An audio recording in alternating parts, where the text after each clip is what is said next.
Le premier constat, comme je l'ai dit, c'est qu'en voyageant dans de nombreux pays, on se rend compte qu'il y a beaucoup de médecins bien formés, mais ils n'ont pas accès aux technologies médicales qui nous paraissent évidentes pour nous. Puis on a discuté avec des médecins, avec l'OMS, et on s'est rendu compte que l'une des technologies les plus indispensables pour les médecins, c'est la radiologie.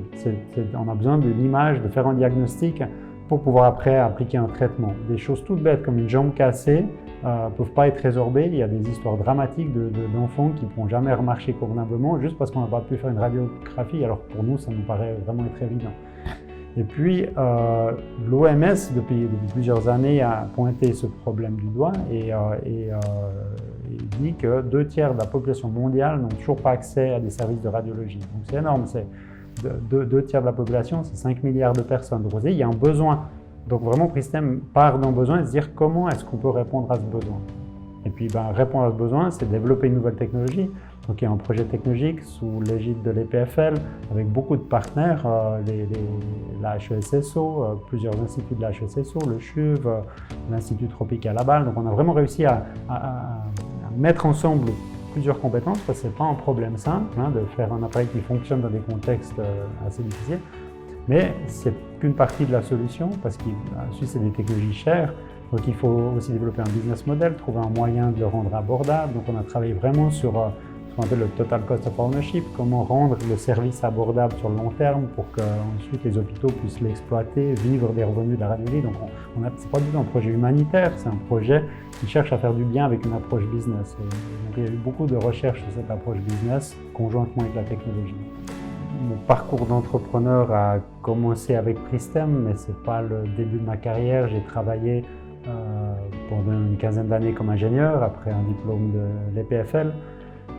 Puis après avoir fait le MBA à l'Université de Lausanne, j'ai travaillé pendant un certain nombre d'années comme responsable marketing.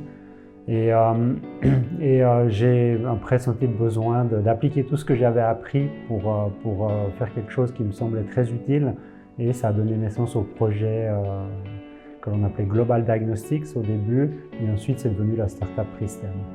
Donc le produit, c'est un appareil de radiographie à rayon X. C'est ce que l'on utilise le plus communément pour tout ce qui est fracture, maladie pulmonaire. C'est une des modalités les plus simples entre guillemets par rapport à des IRM, des scanners, mais c'est toujours une modalité qui, même dans nos hôpitaux, couvre plus de 60% de l'imagerie médicale. Donc c'est quand même très important. Notre produit répond à plusieurs problèmes. Le premier, c'est le manque de radiologues, c'est-à-dire qu'il y a un grand manque de radiologues. En France, j'ai lu que 40% des postes pour les radiologues sont encore vacants.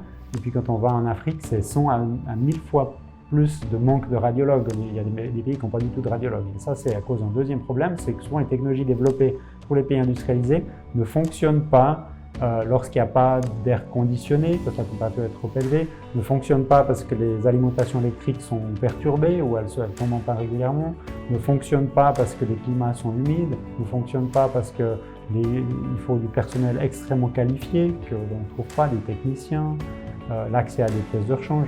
Donc on a voulu développer une technologie qui réponde à ça, donc qui est plus simple à utiliser, qui est plus robuste, et puis qui est abordable. Donc là, on en vient au troisième problème, c'est l'augmentation des coûts de la santé. On le sent même ici. On développe des technologies de plus en plus sophistiquées, il faut du personnel de plus en plus qualifié, donc ça fait augmenter les coûts de la santé.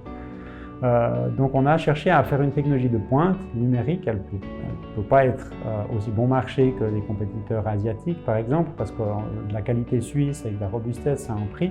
Mais on fait en sorte qu'il n'y ait pas de consommables, que ça soit très facile à utiliser, facile à maintenir par des gens sur place, que ça ne tombe pas en panne. Donc c'est vraiment sur le long terme que nos technologies doivent être plus fiables et amener vraiment une technologie de pointe digitale à un prix tout à fait abordable. Au début, on a créé sous forme de fondation au parc scientifique de l'EPFL, et puis on n'était personne, donc on a beaucoup de peine à avoir les contacts. Ensuite, on a eu la chance d'avoir un partenariat avec l'EPFL, donc c'est devenu un projet EPFL, et le fait de pouvoir bénéficier d'une carte de visite EPFL et de l'appui de l'EPFL nous a ouvert beaucoup de portes. Typiquement l'OMS, quand on vient avec le nom EPFL, c'est plus facile de collaborer avec eux. Ça a permis aussi, alors, ce qui a déclenché tout ça, c'est qu'on a monté un projet, à l'époque c'était CTI, maintenant c'est INNOSuisse, pour financer un partenariat avec la HESSO, avec d'autres partenaires académiques, Donc ça, c'était capital. Et vraiment, je pense que la clé, c'est au début de profiter de ces grandes institutions. C'est gagnant-gagnant parce qu'elles profitent aussi du projet, de la notoriété du projet. Et elles mettent à disposition, typiquement, on a eu la chance au niveau médiatique, par exemple, on a besoin de communiquer beaucoup pour lever des fonds, pour développer le projet, pour attirer aussi des employés. Et puis ça, on a bénéficié des agences de communication de nos partenaires, de l'EPFL, l'HESSO. Donc c'est capital de profiter de ces institutions, mais voilà, c'est un deal donnant-donnant. Et je dirais de ne pas démarrer la start-up trop tôt, puis quand on la démarre, la start-up, il faut être conscient qu'on n'a pas de nom, on n'est pas connu, puis là on a besoin de gagner des prix, de gagner un peu en crédibilité. Le fait d'être issu aussi de l'UNIL et puis d'avoir des liens proches, pour nous, ça nous tient à cœur parce que c'est aussi important de se faire connaître de l'écosystème économique local, pour le réseautage et tout ça. Donc pour nous, ça c'était important. La deuxième chose, c'est que notre business plan évolue depuis le moment où on l'a soumis à nos investisseurs et puis on travaille dessus, on côtoie le marché, donc il évolue. Donc pour nous, j'ai trouvé le concept du prix stratégiste intéressant où finalement le jury et les étudiants viennent plutôt comme des auditeurs pour auditer notre stratégie, notre business plan, nos comptes. Et puis ça, on a trouvé très intéressant, on a appris, ça nous oblige à mieux formaliser les choses et puis on a eu des retours très intéressants. Donc cette approche est vraiment intéressante, ça nous fait évoluer. Et puis je dirais que le troisième, on n'a pas eu tant de prix que ça, on a souvent été associé, quand on dit qu'on veut vendre dans les pays émergents, etc. Souvent, beaucoup de jurys disent que ce n'est pas un modèle traditionnel, ils n'y croient pas qu'une start-up va y arriver. Donc on n'a pas eu tant de prix, on a eu quelques prix importants, mais étonnamment plutôt à l'étranger. J'avais été invité par le gouvernement américain à Stanford parmi d'autres entrepreneurs qui avaient des projets qui pouvaient résoudre des problèmes de société. Donc on a plus d'une reconnaissance internationale. Donc pour nous, c'est important aussi d'avoir une reconnaissance locale. Et puis c'est des temps difficiles aussi maintenant avec le Covid-19. On a passé une période difficile, on a pris des retards.